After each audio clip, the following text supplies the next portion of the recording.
உனக்கு எவ்வளவு தைரியம் இருந்தா எல்லாரும் முன்னாடி நான் தான் பூட்டினேன்னு சொல்லுவேன். என்னையே கை நீட்டி சொல்ற அளவுக்கு உனக்கு தைரியம் வந்துருச்சுல? பழசெல்லாம் மறந்துட்டியா? இந்த வீட்டை விட்டு நான் வெளியில போறதுக்கு நீ தான் காரணம். என் சொந்த பந்தத்தை எல்லாம் இத்தனை நாள் இழந்துட்டு வாழ்ந்ததுக்கும் நீ தான் காரணம். எல்லாத்தையும் நீ பண்ணிட்டு இப்ப எல்லாரும் முன்னாடியும் என்னை கெட்டவ மாதிரி நிக்க வைக்கிறியா? நான் முதல்ல சொல்ல வேண்டாம் தான் நினைச்சேன். எல்லாரும் கேட்டதும் கேட்டா சொல்லிடுவியா? நானும் எல்லாத்தையும் பாத்துக்கிட்டு தான் இருக்கேன். சரி, அந்த வேலைக்காரி மேல உனக்கு என்ன அப்படி அக்கறை? என் பொண்ணை விட அந்த வேலைக்காரி உனக்கு அப்படி முக்கியமானவளா போயிட்டாளா? நான் ஏன் அவளை அங்க வச்சு பூட்டினேன்னு தெரியுமா? எனக்கு அவளை பிடிக்காது. ஏன்னா அவ என் பொண்ணோட இடத்தை எடுத்துப்பாளுங்கிற பயம் எனக்கு. அதனால்தான் நான் அப்படி பண்ணேன். ஆனா இதெல்லாம் உனக்கும் தெரியும். அப்படி இருந்தும் நீ என்ன காட்டி கொடுத்திருக்கேனா அதுக்கு என்ன அர்த்தம்? உன் மனசுக்குள்ள என் பொண்ணு மேல அவ்வளவு வெறுப்புன்னு அர்த்தம். கஞ்சனா, அப்படியெல்லாம் எனக்கு ஒண்ணுமே கிடையாது. இல்ல, உனக்கு என் பொண்ணு மேல வெறுப்பு தான். ஒன்ன நம்ப முடியாது. நீ அந்த மகாவிய திருவுக்கு கல்யாணம் பண்ணி வச்சாலும் கல்யாணம் பண்ணி வச்சிருவ. மயிலே, திரு எவ்வளவுதான் பிஸியா இருந்தாலும் நீங்க 2 பேரும் பழைய மாதிரியே இருக்கணும். சரிங்கம்மா. திரு, உனக்கும் தான் நான் சொல்றேன். நாங்க எப்பவுமே பழைய மாதிரி தாமா இருப்போம். சரி, நீங்க பால் குடிச்சிட்டு தூங்குங்க.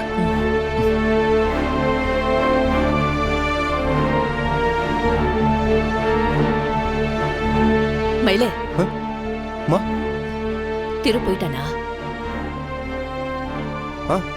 போயிட்டாமா. இங்க வா.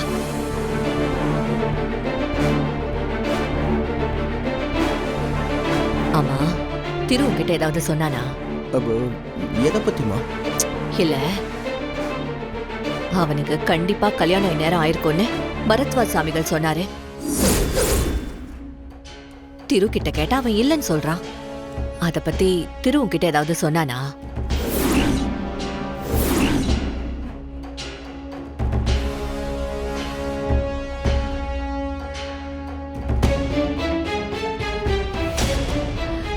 பரத்வாஜ் சாமிகள் ஜாதகப்படி அவர் சொன்ன பலன்ல மாற்றமே இருக்காதுன்றாரு.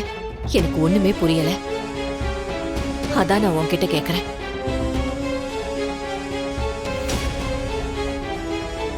என்னாச்சு மயிலு?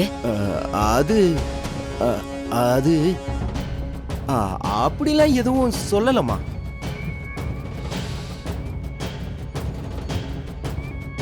சாமி என்னவோ அப்படி சொல்றாரு, நீயும் திருவும் இப்படி சொல்றீங்க. திரு என்கிட்ட எதையும் மறைக்கவும் மாட்டான். எனக்கு அந்த நம்பிக்கை இருக்கு.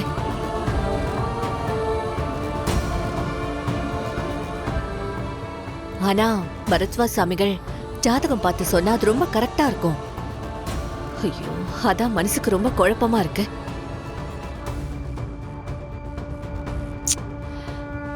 ஒரு வயசுக்கு மேல அப்படிதான் இருக்கும் போல இருக்கு.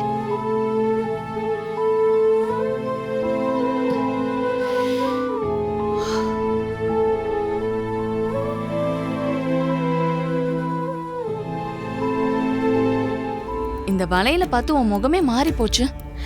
அது அது வந்துக்கா. புரியுது மகா. இந்த வளையல பாக்குறப்போ உங்க அம்மா வளையல் ஞாபகம் வந்துருச்சு உனக்கு.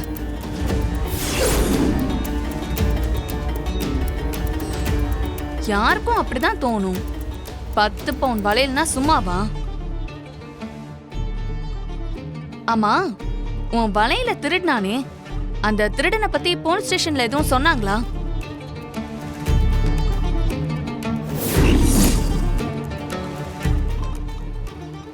அவனை பிடிச்சிட்டாங்களா இல்லையா?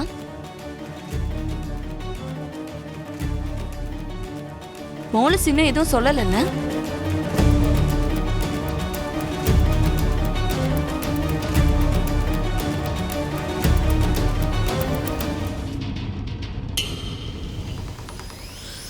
மகா இன்னும் அந்த வளையல் மேல ஒரு கண்ணாதான் இருக்கா போல இருக்கு. நடந்தது என்னன்னு தெரியாம இந்த காவேரி வேற இன்னும் புலம்பிக்கிட்டே இருக்கா. என்னைக்காவது ஒரு நாள் அந்த திருட மாட்டாமையா போவான். நிச்சயமா உன் வளையல் கிடைக்கும் மகா. சம்பந்தப்பட்டவளே சைலண்டா இருந்தாலும் இவ சும்மா இருக்க மாட்டேன்றாளே. தூங்கும் போது இவ வாயில ஒரு பட்டாசு வச்சு பத்த வச்சிடணும். அப்போதான் பேண்டேஜ் போட்டுட்டு பேசாம இருப்பா.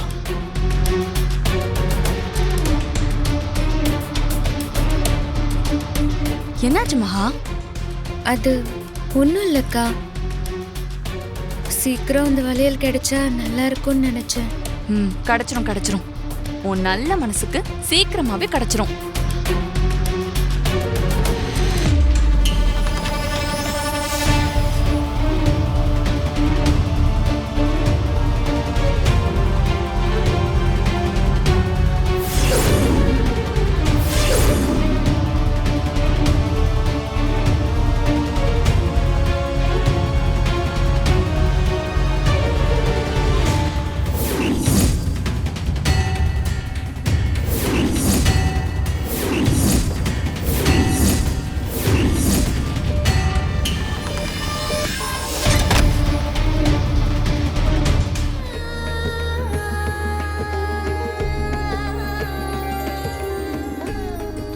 சாமி, எங்க குடும்பம் நல்லா இருக்கணும்னு ஆசீர்வாதம் பண்ணி இந்த பூஜையை நீங்க தான் சிறப்பா செஞ்சு வைக்கணும். சுமங்கலி பூஜைங்கிறது வெறும் சடங்கு இல்ல, பெண்களோட தியாகத்தையும் மாங்கல்ய பலத்தையும் போற்றக்கூடிய ஒரு தெய்வீக நிகழ்வு. இந்த சுமங்கலி பூஜை பண்றதால எல்லாருக்கும் ஆயுள் விருத்தியாகும். ரொம்ப சந்தோஷம் சாமி. எல்லாம் தயாரா இருக்கு. பூஜைய ஆரம்பிச்சிடலாம். ஆரம்பிக்கலாமா? இந்த பூஜைய இந்த வீட்டோட மருமக தான் செய்யணும். யார் செய்ய போறீங்க? நான் தான் சாமி செய்யணும். என் பேரன் பேத்திக்கு நிச்சயம்தான் ஆயிருக்கு. இன்னும் கல்யாணம் ஆகல.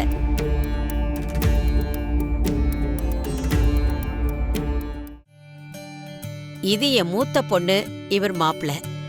இது கடைசி பொண்ணு, இவர் மாப்பிள்ள. இது நடுப்பொண்ணு, இன்னும் கல்யாணம் ஆகல.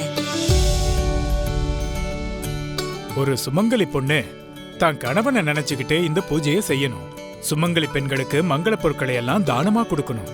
பூஜை முடிஞ்சதும் கணவன் கையால குங்குமத்தையும் ஆசீர்வாதத்தையும் வாங்கிக்கணும்.